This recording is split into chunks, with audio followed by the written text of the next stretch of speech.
Hi guys! Welcome to my vlog. So ayan, pag-uusapan natin ngayon yung regarding sa mga nagpapabayad ng visa appearance slot sa Pilipinas. So kasi may nag-comment dun sa video ko regarding sa issue na yon. So pag-usapan natin yan at saka i-explain ko rin sa'yo bakit may ganong issue na ngayon sa Pilipinas.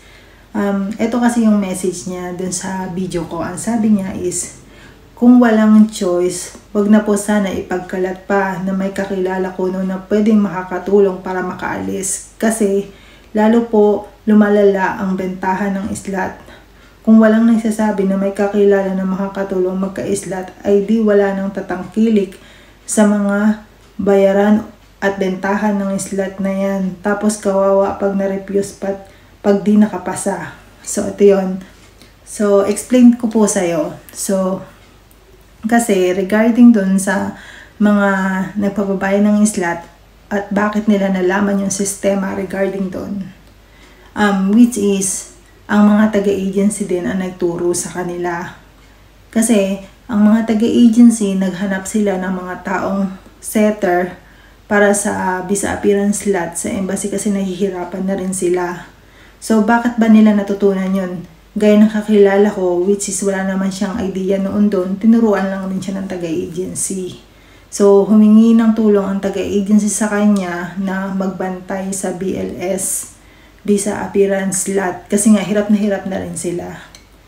So, yung mga ganong bagay guys, talamak na ngayon sa Pilipinas yan. Kaya, wag na nating gawing issue yan kasi alam nyo naman sa Pilipinas, kapag may gagawing negosyo talaga. Tsaka, sa mga aplikante, choice naman nila yan kung magbabayad sila or hindi. Choice nyo yan. Ito lang kasi ang pananaw ko guys. Kung kayo, nagpaplano kayong mag-apply o pumunta dito sa Poland, kung may any way para makakuha kayo ng visa appearance slot, or kung magbabayad man kayo, which is sa akin, sa side ko, is okay yun. Susugal ako. Alam niyo ba kung bakit guys? Kasi ang working permit nyo, kapag na-expired yan, saka hihintay ng visa appearance slot, which is walang assurance kung kailan, magbaback to zero kayo at maghihintay na naman kayo ng another working permit para sa renewal niyan.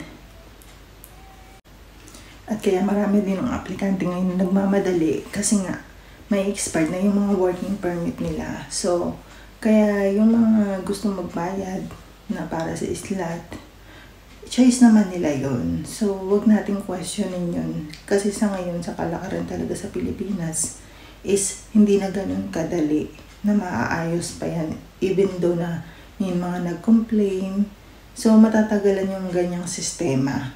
Kaya irespeto po natin kung gusto nila magbayad or hindi. So, yung mga ganyan guys, kasi mahirap po talaga kapag na expired yung working permit mo. Hindi po ganun kadali. Kaya sabi po ng isang subscriber naman natin, ito po yung para sa kanya. Sabi niya, ito po ang pananaw ko, hindi naman maglalakas ng loob ang mga picture sa paniningil. Yan nga, ang sabi ng isa.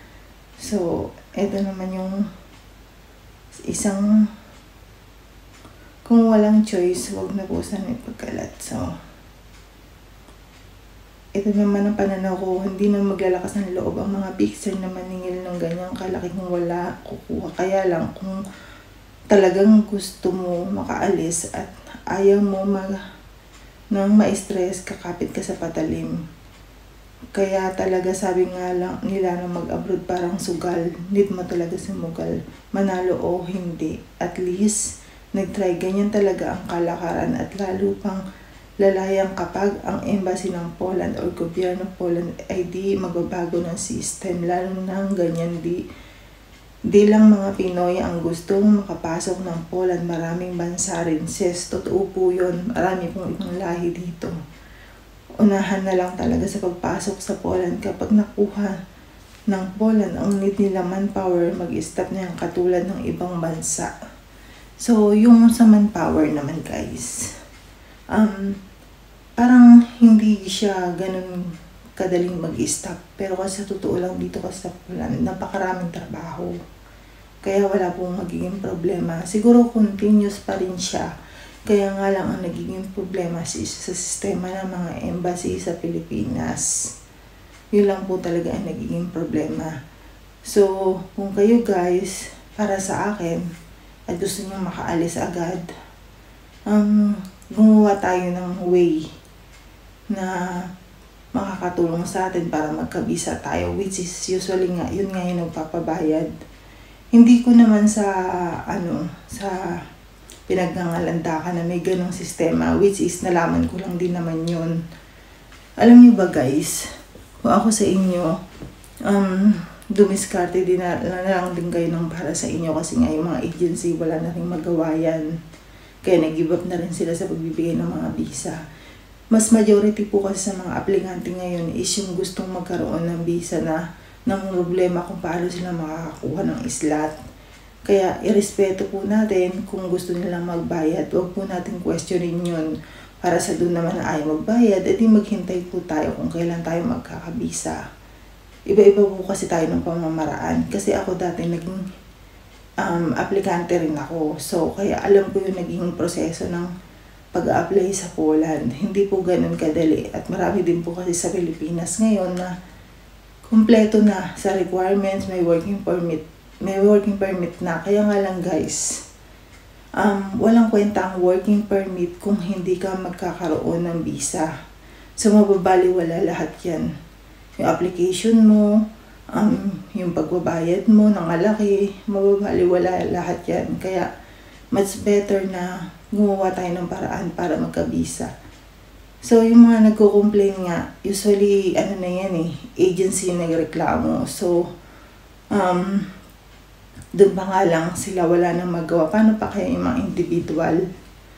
So, pag ganun guys, ang advice ko sa inyo, do what you want or kung sa tingin mo kung ano yung makakabuti sa application mo. Kasi mahirap naman yung iba-back out mo na umpisahan mo na yan, gumastos ka na ng malaki. Mahirap yung ganun guys. Gawin yung sistema. Sabi nga ng nagsisetter, walang pilitan. Kung gusto nyong magpagawa ng slots for visa appearance, choice nyo yun. So, sabi nga niya, mismong agency naman din ang humingi ng tulong sa kanila. So, kaya niya na rin nalaman niya yung sistema. Kaya nga ako nagtataka, paano mo nalaman yung sistema which is hindi ka naman aplikante. Yun nga, sabi ko sa kanya, humingi nga daw ng tulong ng agency sa kanya. Kaya tinuruan din sila kung paano magkuha ng slot sa BLS appointment site. So, dun pa nga lang, talagang dadami na yung pixel kasi nga may nagturo ng sistema. Kasi hindi naman talaga nila yung matututunan kung walang nagturo. Kaya tayo bilang aplikante, kung gusto nyo, pwede naman kayo magbantay. Kaya nga lang talaga guys, gaya ako, sinubukan ko talaga within 2 days, kababantay, as in, ang hirap. Yung OPT pa lang, dun pa lang, pag hindi mo na binilisan yung pagtatype, wala na. Back to, ka na naman, back to start ka na naman. Magla-login ka na naman. Kaya, kung kayo sa tingin nyo, kaya nyo gawin nyo para hindi na kayo magbayad. Kasi, iba-iba naman nga tayo ng pamamaraan. Sa totoo lang guys, marami na talaga nagme-message sa akin, ma'am, paano ba kami magkakaroon ng visa appearance slot? Kaya sabi ko sa inyo, the best option nyo is humingi kayo ng tulong, although nagpapabayad man yan. Kung may pambayad kayo, magbayad kayo, okay lang yan. Mababawi nyo naman yan Importante makaalis kayo at magkabisa kayo, yun ang importante.